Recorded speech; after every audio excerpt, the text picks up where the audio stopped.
ఒక వ్యక్తి జీవిత చరమాంకము వయసురీత్యా కావచ్చు, ఆరోగ్యరీత్యా కావచ్చు, అనారోగ్యంతో బాధపడుతున్న వ్యక్తి రాస్తున్నట్లయితే ఆ అనారోగ్యం ఏ రకమైన అనారోగ్యమో కూడా తెలియజేయడం మంచిది అదే వీలునామాలో.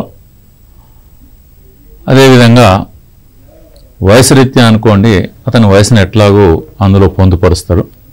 అయితే వీలునామా రాసే వ్యక్తి తన ప్రస్థానాన్ని, అంటే అతను ఎంతమంది సంతానాన్ని కలిగి ఉన్నాడు,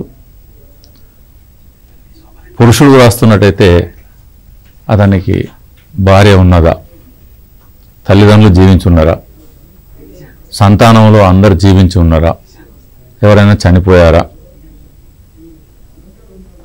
వీరంతా ఏ రకంగా వారి వారి జీవితాలలో సెటిల్ అయి ఉన్నారు, ఇలాంటి అంశాలను కూడా వ్రాస్తే ఆ వీలునామాకు పరిపక్వత ఉంటుంది. అంతేకాకుండా ఏ విధమైన అనుమానాలకు తావిపోకుండా ఉంటుంది.